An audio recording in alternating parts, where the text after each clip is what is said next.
Por onde eu começo a minha transformação interior? Você já se fez essa pergunta? Você já se perguntou para que serve a tua vida ou para que você vive? Se sim, a sua jornada de transformação já começou e eu quero te ajudar a buscar as respostas que você precisa.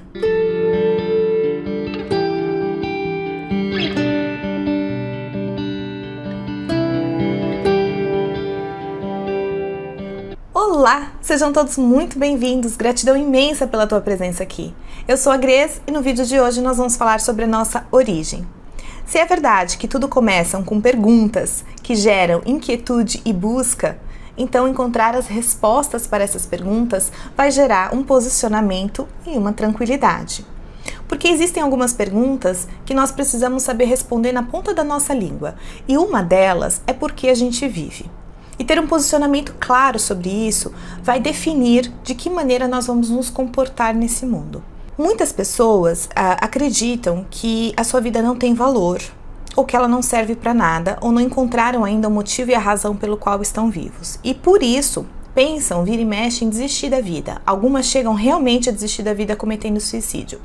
Mas veja, a sensação, o desejo de querer desistir vem justamente dessa pergunta: eu não sei por que eu vivo, eu não sei qual a razão da minha vida. Então vamos ter claro as respostas para essa pergunta, porque isso vai transformar a tua vida, o teu interior e a tua forma de viver. Para falar sobre isso, precisamos começar do começo, e o começo é a origem da vida. Eu vou dividir as pessoas em dois grandes blocos. De um lado, as pessoas que têm uma visão materialista das coisas, e do outro, as pessoas que têm uma visão mais espiritualizada. Não vamos entrar no mérito de quem está certo e quem está errado, porque eu não estou aqui para fazer julgamentos e nem para te convencer de que uma coisa é melhor que outra. Eu estou aqui para fazer você refletir que você precisa tomar um posicionamento, um ponto de partida para começar a edificar a sua vida e traçar o seu caminho a partir disso. Calma, vamos chegar lá. As pessoas que têm uma visão materialista tendem a achar que nós viemos de uma matéria que foi se explodindo, que foi se transformando, e o resultado dessas sucessivas transformações e explosões gerou o espaço, gerou o planeta, gerou o Sol, gerou todos os seres que tem aqui e gerou o homem, que por coincidência ou por sorte somos as únicas pessoas que temos inteligência, somos os únicos seres que temos inteligência. Bom, e ao morrermos, já que viemos da matéria, nós nos transformaremos em outra matéria. E tudo acaba, a nossa vida acaba, se resume a virarmos pó novamente. Então, as pessoas que têm e que acreditam nessa visão, nessa origem de si mesmos e da vida, vão tender a se comportar na vida de acordo com essa crença. Então, por exemplo, tanto faz o que eu vou fazer ou deixar de fazer na minha vida. Tanto faz o que eu vou ser ou deixar de ser, porque quando eu morrer, tudo vai acabar comigo, é o fim. Eu vim da matéria, volto para a matéria e nesse espaço de tempo, nesses anos que eu tenho para viver, eu vou procurar viver loucamente, desfrutar de todos os prazeres, fazer o que eu quero. E veja, fazer o que eu quero implica que cada ser humano vai fazer o que ele quer. Implica que cada ser humano vai usufruir da vida ao seu bel prazer, beneficiando em primeiro lugar o seu próprio umbigo. E o que isso gera? Porque as pessoas, elas não querem as mesmas coisas. Cada um deseja uma coisa, cada um quer uma coisa. Isso não converge, isso diverge. E o mundo vira uma anarquia, um caos, um salve-se quem puder, porque afinal de contas, o que vale é ser feliz. E ser feliz da maneira mais rápida, mais prazerosa e mais eficiente possível. Antes que meu tempo nessa terra acabe, antes que a minha vida deixe de existir. O segundo grupo de pessoas, as pessoas que têm uma visão espiritualizada, creem que nós viemos de Deus, que Deus é o criador de todo o universo, do planeta, e ele posicionou perfeitamente o Sol, os planetas, de forma que o planeta Terra tivesse as condições perfeitas para a vida humana. Ele criou toda a diversidade, ele criou todo o mundo, ele criou todos os seres visíveis e invisíveis, ele fez toda a natureza, ele fez toda essa beleza para colocar o homem, porque ele criou o planeta nas condições perfeitas para a vida humana. Ele nos deu todo esse mundo com toda a sua diversidade e nos criou para vivermos e usufruirmos de tudo segundo a vontade dele e cumprindo os propósitos para o qual ele nos criou. quando eu tenho essa visão de que eu vim de Deus e volto para Deus, eu vou viver a vida de outra maneira. Quando eu tenho a visão de que alguém me criou, eu acredito que a minha vida pertence a alguém. Ela pertence a esse Criador. Ele me criou e me criou por algum objetivo, por algum propósito. Ele não me criou porque deu vontade de brincar de fantoche. Ele me criou por algum objetivo. Então, crer que a minha vida pertence a Deus, que eu vim dele e volto para ele, e que ele me criou com um propósito, vai fazer com que eu viva de uma maneira totalmente diferente, me posicione diante das coisas de uma maneira totalmente diferente. Embora os cientistas possam explicar como essa teoria do Big Bang e das transformações pode ter ocorrido, eles não explicam a causa, eles não dão um motivo ou um porquê. Nós seríamos então fruto do acaso, da coincidência e da sorte. E pensar dessa forma nos deixa um grande vazio, porque é como se nada fizesse sentido. É como se tudo fosse um grande tanto faz. Eu preciso de um sentido, eu preciso de um motivo. Nós, seres humanos, precisamos dar significado a todas as coisas. Quando nós nos posicionamos na nossa crença, quando nós temos uma crença e tomamos uma posição firme, todas as vezes que nós pensamos em Deus, nos vem essa imagem do Todo-Poderoso, do Criador, porque sim, aquele que criou todo o universo, todos os planetas, toda a vida, todas as coisas que existem, visíveis e invisíveis, no céu, na terra, embaixo da terra, ele tem que ser alguém muito maior que tudo isso. Uma coisa não cria outra, réplica. A gente tem que ser maior do que a nossa criação para fazer tudo isso. E tudo isso foi feito por quê? Por nós e para nós. O mundo inteiro foi feito por você e para você. Esse é o tamanho do amor que Deus tem por nós. E eu vou já te mostrar como na prática tudo isso muda e o seu posicionamento diante de Deus também vai mudar. Todas as vezes que você se colocar em oração e iniciar a sua oração invocando o nome de Deus ou falando simplesmente Senhor, Senhor, esta palavra já tem que trazer para sua mente toda essa dimensão criadora, essa dimensão poderosa, né? Ele é o Senhor, Ele é o dono de todas as coisas, Ele é o Criador de todas as coisas, Ele é o seu Criador, Ele é o seu dono, é a Ele que você deve prestar contas da sua vida. É com essa humildade de quão pequena você é perante toda a criação dEle que você tem que se aproximar de Deus, que você tem que começar a sua oração. Tá vendo como a sua postura, o seu ato de fé, a maneira como você vai professar aquela fé vai mudar? Simplesmente porque você se posicionou na sua crença inicial, da sua origem. Você sabe a quem você pertence. E isso vai mudar. Você já vai começar bem a sua oração. Você já vai começar humilde. Você já vai começar pequena, invocando o nome daquele que é grande, daquele que é muito maior, daquele que é o poderoso, daquele que sabe de tudo.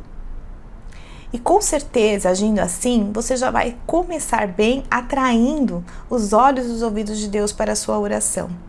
Esse é um bom começo. As pessoas tendem a falar Senhor, como se eu estivesse falando com um amigo ou com um senhor que eu conheci. Tudo bem, não é errado pensar que Deus é nosso amigo. Mas antes dele ser o seu amigo, ele é o seu dono. Ele é o Todo-Poderoso e você é pequenininha diante dele. A sua humildade na oração vai fazer toda a diferença.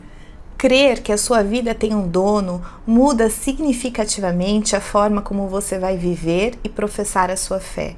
Muda significativamente a forma como você vai se posicionar diante de Deus, como você vai se relacionar com Ele. E isso faz toda a diferença na forma como a gente quer viver, isso faz toda a diferença na forma como a gente quer conduzir a nossa vida. Crer que a sua vida tem um dono muda significativamente a forma que você vai enxergar a vida, a forma como você vai se posicionar diante de Deus. Muda significativamente a forma como você vai professar a sua fé e a forma como você vai se colocar diante de Deus. Muda a sua relação com Ele. E mudando a sua relação com Ele, toda a sua vida se transforma. E tudo que você precisa nesse momento é de um posicionamento.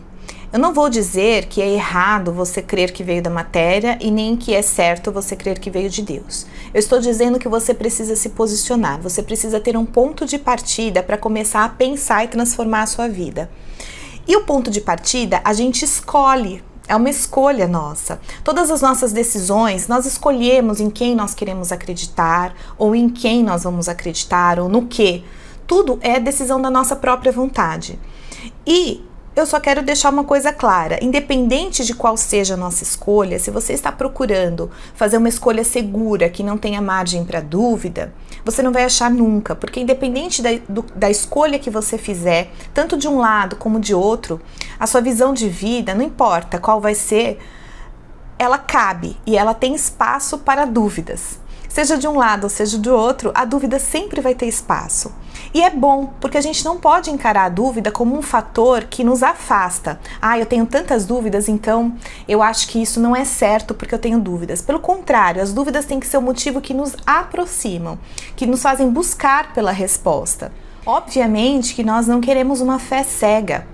Uma fé cega é aquela que não tem dúvidas, que não questiona. Não, nós não queremos uma fé cega. Nós queremos ter espaço para a dúvida e não olhar para ela como um objeto de separação, e sim como um objeto de conexão. Vamos aproveitar esse momento e já eliminar algumas crenças que muitos de nós carregamos, praticamos, pensamos, falamos e nem temos a noção do mal que isso nos causa. Então, por exemplo, as pessoas que falam: a minha vida não serve para nada, ela não tem valor nenhum, eu desejo a morte, eu não pedi para nascer, maldita a hora que eu nasci, ninguém me ama, ninguém me quer, minha vida é um grande vazio. Está na hora de você entender o quanto essas palavras, esses pensamentos te afastam de Deus. Todas as vezes que nós proferimos esse tipo de palavra ou esse tipo de pensamento, nós estamos rejeitando a vida. E quando nós estamos rejeitando a vida, nós rejeitamos o Criador da vida. Nós rejeitamos a Deus. E ao fazer isso, nós nos afastamos dele e fazemos com que ele se afaste de nós. Deus quis que você nascesse. Ele desejou a tua vida. É pela vontade soberana dele que você está vivo. Não rejeite a sua vida, porque junto com a vida que ele te deu dádivas, ele te deu dons, talentos, oportunidades, possibilidades. Ele te deu energia, ele te deu tempo, ele deu tudo o que você precisa para bem viver essa vida.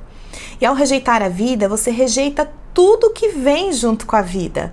Você diz não para todas as coisas que vieram de Deus. Ter recebido a vida de Deus por si só já deveria ser um motivo de você agradecer a Ele todos os dias.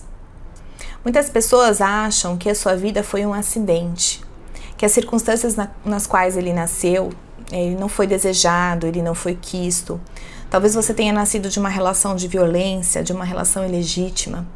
Talvez você realmente foi um engano para as pessoas que te fizeram, mas você não foi um engano para Deus. Deus quis te dar a vida. E todas as circunstâncias das quais você nasceu são apenas circunstâncias, não são fatos.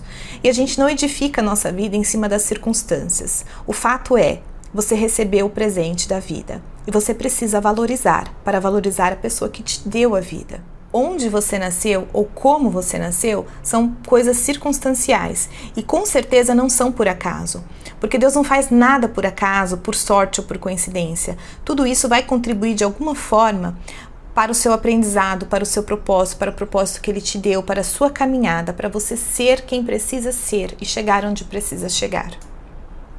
Viver por Deus significa viver pela vontade dEle, significa reconhecer que é pela vontade dele que eu vivo. É por ele que eu estou viva. No próximo vídeo nós vamos falar do para que ele nos criou, né? Tudo bem, ele nos criou, mas para quê? Você sabe responder essa pergunta? No próximo vídeo vamos falar sobre isso. Não deixa de acompanhar. E se esse vídeo fez algum sentido para você, se você gostou, não deixa de compartilhar com a pessoa que você lembrou, com a pessoa que você ama, com a pessoa que você deseja, que também pare um pouquinho agora e se olhe por dentro e reflita sobre coisas essenciais da nossa vida. Então compartilha, dá o seu like, ajuda esse canal a crescer, porque esse canal é um bebezinho, começou agora e ele só vai crescer com a sua ajuda. Mas eu só quero que você faça isso se as coisas estão fazendo sentido para você e se você está gostando.